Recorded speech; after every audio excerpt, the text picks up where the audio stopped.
विरोध में बिजली अधिकारी कर्मचारी के 17 संगठनों ने मिलकर संयुक्त मोर्चा का गठन किया और इसके विरोध में कलेक्टर कार्यालय पहुंचकर ज्ञापन सौंपा। संयुक्त मोर्चा द्वारा कर्मचारी नेता जी के वैष्णव के नेतृत्व में हुए इस प्रदर्शन में मुख्यमंत्री के नाम पर ज्ञापन दिया गया है। इस दौरान कर्मचारियों का कहना था कि 15 फरवरी को भी पश्चिम रेलवे क्षेत्र के बिजली मुख्यालय पर आम सभा की गई थी, जिसमें संपूर्ण प्रदेश के बिजली कर्मचारी शामिल थे। उसके बावजूद भी हमारी सुनवाई नहीं हुई। अब इस मामले को लेकर भोपाल में जंगी प्रदर्शन करने की रणनीति संयुक्त मोर्चा बना रहा है। को अच्छी तरह मालूम है कि मध्य प्रदेश बिजली कंपनी में सरकार निजीकरण करने जा रही है और इस लड़ाई को लड़ते लड़ते हमें 3 महीने से ऊपर होने जा रहा है और हमने संभाग आयुक्त महोदय को ज्ञापन दिया है, मुख्यमंत्री जी को उसके पहले दे चुके हैं, फिर संभाग आयुक्त को दिया है, फिर आज कलेक्टर महोदय को दे रहे हैं। और हम यही चाहते हैं कि जो हमारी पेपरी कार्रवाई है पत्रों के माध्यम से सीएम साहब तक पहुँचे और सीएम साहब से हमारी यही गुजारिश है कि कर्मचारी संगठनों से चर्चा करें और हमें मीटिंग के लिए आमंत्रित करें और हम एक सूत्र में बंद करके हम मीटिंग लें और हम बहुत सारी जो अंदर की बात है हम सीएम साहब से बैठ करके करेंगे कि हमारी जनता को कितनी परेशानियां हो रही है। हम नहीं चाहते कि हम अधिकारी और कर्मचारियों को कोई परेशानी हो रही है। अगर निजीकरण होता है तो हमारी जनता परेशान होगी।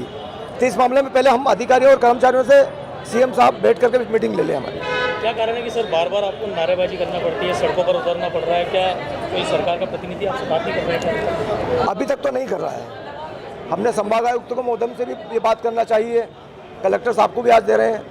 तो हम यही तो चाह रहे हैं कि सीएम साहब हमें बुला करके मीटिंग ले और सीधे हमसे बात करें। आगे अब क्या प्लानिंग रहेगी आपकी? अगर प्लानिंग यही है कि प्रदेश सरकार अगर नहीं सुनती है, हमने केंद्र सरकार को भी ये पत्र भेजा है, अगर वो नहीं सुन रहे और मध्य प्रदेश सरकार नहीं सुन रही है तो प्रदेश में एक दिन अंधेरा हो सकता है। यानी कि आप काम बंद हड़ताल बिल्कुल कर सकते हैं।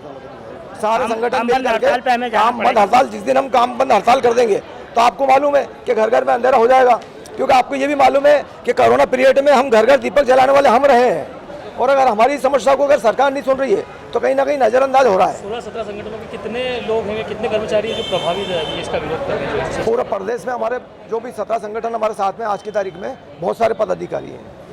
आपका परिचय? मैं मुकेश महीना आरक्षित वर्ग अधिकारी कर्मचारी संघ से राष्ट्रीय उपाध्यक्ष।